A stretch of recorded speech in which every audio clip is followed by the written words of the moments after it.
जैसे ही आप लोग बैठे इंटरव्यूअर के सामने, आप लोग हो गए ब्लैंक। कल आपका इंटरव्यू है, आप लोगों ने तैयारी तो बहुत अच्छे से की है, आपने रट्टा मार के सब कुछ रिसाइट वगैरह कर लिया है। जैसे ही आप लोग बैठे इंटरव्यूअर के सामने, आप लोग हो गए ब्लैंक और कुछ समझ में नहीं आ रहा है कि कौन सा जवाब क्या दे, या आप लोगों के मुंह से कोई शब्द ही नहीं फूट रहा है। कमेंट करके मुझे बताइए कि कितने लोगों के साथ ऐसा हुआ है। मुझे तो लगता है 90% लोगों के साथ ही ऐसा होता है कि कितने प्रिपरेशन करने के बावजूद भी आप लोग जब इंटरव्यूअर के सामने बैठते हो, आप लोगों के मुंह से कोई शब्द फूटता नहीं है। तो it was also my experience, मैंने भी ये सब कुछ भोगा है, मुझे भी सब कुछ ऐसे दौर से जाना पड़ा था। इसके लिए ही शायद I am the right person to tell you the secrets and very important tricks to crack any type of interview.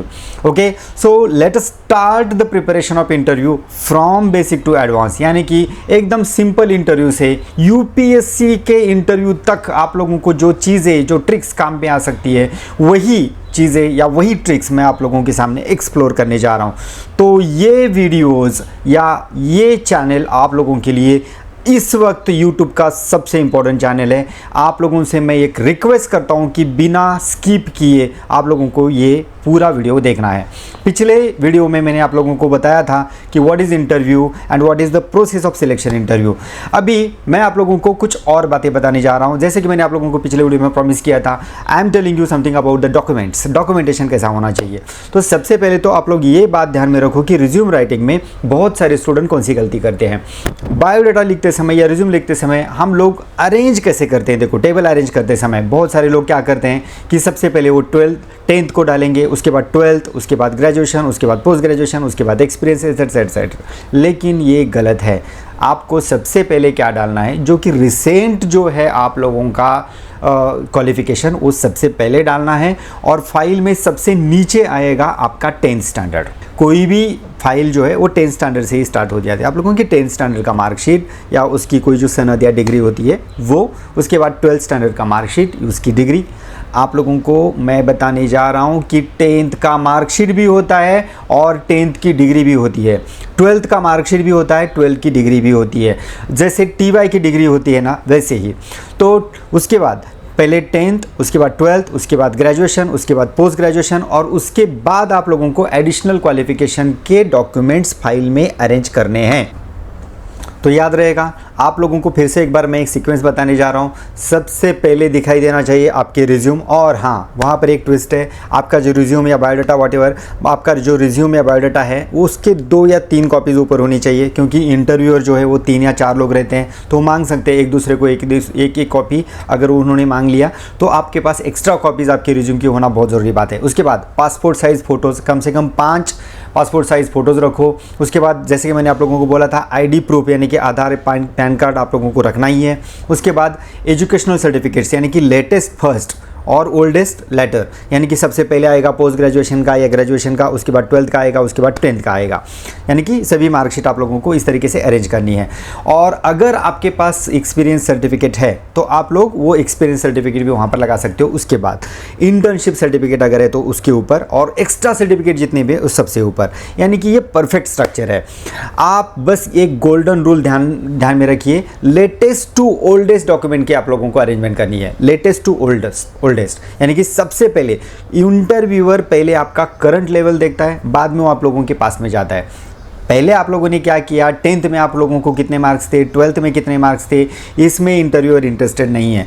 What are you doing nowadays, यानी कि आप लोग ये 2-3 साल में क्या किया, आप लोगों ने कितनी प्रगति की है, आप लोगों ने कितना नॉलेज एक्वायर किया है, ये सब कुछ जानने में उसको इंटरेस्ट है। इसके लिए सबसे पहले लेटेस्ट डॉक्यूमेंट लगाएंगे और लास्ट में हम लोग ओल्डेस्ट डॉक्यूमेंट लगाएंगे। तो ये गोल्डन रूल आप लोगों को ध्यान में रखना है। ओके, और रिज्यूम राइटिंग के बारे में अभी लास्ट में मैं आप लोगों को बोलूँगा कि रिज्यूम राइटिंग इतना इंपॉर्टेंट चैप्टर है आप लोगों के इंटरव्यू का कि मैं अभी नेक्स्ट वीडियो बनाने वाला हूँ उसके ऊपर कि how to write the resume. Okay, how to write the biodata for the interview. In resume is actually the first preparation of interview, first preparation, यानी कि आपका कंप्लीट इंटरव्यू उसके ऊपर ही बेस रहता है। आपने जो कुछ भी रिज्यूम में लिखा है उसी के ऊपर interviewer will ask the question. Whatever you have written. अभी बहुत सारे स्टूडेंट क्या करते हैं कि वैसे ऐसी शाइनिंग मारने के लिए कुछ भी लिखते हैं कि I would like to read the books, I would like to read English classic book. तो अगर आपने ऐसे ही लिखा इंप्रेशन मारने के लिए, तो interviewer will definitely ask some question about that part. वो बोल सकता है कि कौन सा इंग्लिश बुक आपने पढ़ा, कौन से राइटर का पढ़ा, आप लोगों को उसमें क्या आया। तो बेटर आइडिया है कि आपको जितना आता है उतना ही आप लोगों को रिज्यूम में लिखिए। तो चलो, कोई टेंशन लेने की बात नहीं है। मैं आप लोगों को ये भी सिखाने वाला हूँ कि रिज्यूम कैसे बनाना है और रिज्यूम कैसे बनाना नहीं है। तो watch my next video for that. ये सब कुछ ओरिजिनल में, और आपका फाइल जो है वो दिखने में नया होना चाहिए, दिखने में अच्छा होना चाहिए, गंदा नहीं होना चाहिए, या उसके ऊपर कुछ सिलवटें वगैरह नहीं होनी चाहिए। दिखने में आप लोगों का फाइल जितना प्रॉपर है उतना ही आप लोगों की पर्सनालिटी भी प्रॉपर है। जो बंदा अपने फाइल को ठीक तरह से नहीं रख सकता, वो ऑफिस को भी ठीक तरह से नहीं रख सकता, वो केबिन को भी ठीक तरह से नहीं रख सकता, यानी कि वो पर्सन केयरलेस है, ऐसा माना जाता है हमारी कम्युनिकेशन स्किल के फील्ड में। तो कभी भी डॉक्यूमेंटेशन को बहुत ज़्यादा महत्व देना है आप लोगों को। ओके, मैंने कितने सारे स्टूडेंट देखे हैं कि कल इंटरव्यू है और आज वो इधर उधर देख रहे हैं कि मेरा 12th का मार्कशीट किधर गया, मेरा 10th का मार्कशीट किधर गया, मुझे वो FY सेमिस्टर 2nd का मार्कशीट नहीं मिल रहा है, 3rd का मार्कशीट नहीं मिल रहा है, ये मिल नहीं रहा है, वो मिल नहीं रहा है। तो अगर आप इतने केयरलेस हो तो भाई तुम इंटरव्यू के लिए जाओ ही मत। अगर आपकी 12th अभी आप लोगों ने 12th का एग्जामिनेशन दिया है, या आपने अगर ग्रेजुएशन का एग्जामिनेशन दिया है, तो मैं आपसे हाथ जोड़कर विनती कर रहा हूँ, सबसे पहले एक काम करो भाई लोग, आप पहले डॉक्यूमेंटेशन क्लियर कर लो। सबसे पहले अगर आप लोग किसी कैटेगरी से बिलोंग करते हो तो SC ST OBC NT जो भी आपकी कैटेगरी है उसका कास्ट सर्टिफिकेट आप लोगों के पास होना बहुत ज़रूरी बात है। डोमिसाइल सर्टिफिकेट होना बहुत ज़रूरी बात है। नेशनैलिटी सर्टिफिकेट होना बहुत ज़रूरी बात है। ओके, ये सभी सर्टिफिकेट आप लोगों को बहुत ही केयरफुल तरीके से एक फाइल में अरेंज करने हैं, बहुत ही केयरफुल तरीके से। सबसे पहले मार्कशीट, उसके बाद आप लोगों को एडिशनल क्वालिफिकेशन के डॉक्यूमेंट्स, उसके बाद आप लोगों को ये पर्सनल डॉक्यूमेंट जैसे हम लोग कहते हैं, पर्सनल डॉक्यूमेंटेशन। मैंने कई बार देखा है, मैं जब इंटरव्यू लेता हूँ तो उसके फाइल में सब कुछ होता है, सब कुछ, लेकिन उसके फाइल में आधार कार्ड और पैन कार्ड नहीं होता है। तो ये भी बात गलत है। पैन कार्ड नहीं हुआ तो चलेगा, लेकिन कम से कम आधार कार्ड, जिससे हम लोगों को आपके जन्म तारीख का पता वगैरह चलता है। तो ये अच्छी बात होती है कि you should keep always UID और Aadhaar certificate in your file. Okay, तो बहुत सारी कंपनीज़ है, आप लोगों को कभी कभी फ़ोन पे बोल सकते हैं कि कभी कभी फ़ोन पर बोल सकते हैं कि आप लोग ओरिजिनल डॉक्यूमेंट लेकर आओ। तो ओरिजिनल डॉक्यूमेंट अगर उन्होंने फ़ोन पे बोला है या आप लोगों को उसका मेल आया है, तभी आप लोगों को इंटरव्यू को जाते समय ओरिजिनल डॉक्यूमेंटेशन का फाइल लेके जाना है। You should always carry another copy of true copies documents, यानी कि आप लोगों को पूरे ओरिजिनल डॉक्यूमेंट्स का जेरोक्स निकालना है और उसकी एक अलग से फाइल बनानी है, उसकी अलग सी फाइल। अभी 12th स्टैंडर्ड के बच्चों को यहाँ पर मैं एक बोनस एडवाइस देना चाहता हूँ। आपके जितने भी डॉक्यूमेंट्स है, ओरिजिनल डॉक्यूमेंट्स है, कम से कम उसके 20 जेरोक्स निकाल कर रखिए। 5 जेरोक्स अपने पापा के फाइल में रख दीजिए, क्योंकि टाइम पे कुछ भी हो सकता है, टाइम पे आप लोगों को कोई डॉक्यूमेंट नहीं मिल सकता है, तो उस समय ये जेरोक्स कॉपीज़ आप लोगों को ज़रूर काम पे आएगी। तो इंटरव्यू को जाते समय अगर कंपनी ने बोला है आप लोगों को कि please bring your original documentation, तब आप लोग ओरिजिनल डॉक्यूमेंट लेकर जा सकते हो। लेकिन अगर नहीं बोला है तो you should always carry a file of true copies. Okay, एक फाइल बनाओ ट्रू कॉपीज़ की और उसे लेकर जाओ।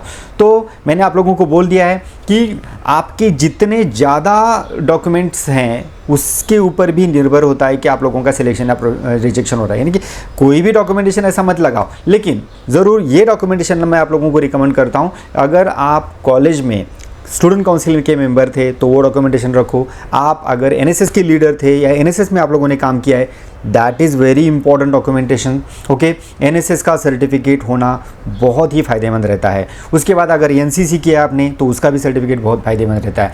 अगर आप लोगों ने कुछ डिबेट कॉम्पिटिशन जीता है, स्पीच कॉम्पिटिशन जीता है, एस्से राइटिंग कॉम्पिटिशन जीता है और स्पेसिफिकली आप लोगों को 1st या 2nd रैंक मिली है, तो ज़रूर ऐसे डॉक्यूमेंटेशन आप लोगों के साथ होना बहुत फ़ायदेमंद रहता है। और अगर एडिशनल में अगर आपके पास जीएस का डॉक्यूमेंटेशन, यानी कि आप लोग कॉलेज में जनरल सेक्रेटरी वगैरह थे, तो डेफिनेटली ये बेनिफिशियल रहता है, क्योंकि आप लोगों की लीडरशिप ऑलरेडी चालू हो चुकी है और कंपनी उसके ऊपर गौर करेगी कि आप लोग एक बार आपकी लाइफ में कॉलेज में भी लीडर हो चुके हो। आप अगर कल्चरल कमेटी के में लीडर थे, या आप एनएसएस के लीडर थे, या आप स्पोर्ट्स के लीडर थे, कोई भी कमेटी का लीडर थे आप लोग, तो उस कन्वीनर से वो लेटर लेके आओ और अपने फाइल में रखो, and it will be beneficial for all of you. तो इस तरीके से आप लोगों को डॉक्यूमेंटेशन तैयार करना है। पूरे डॉक्यूमेंटेशन अच्छे तरीके से तैयार करो और आराम से उस डॉक्यूमेंटेशन की फ़ाइल को अपने इंटरव्यू में लेके जाओ।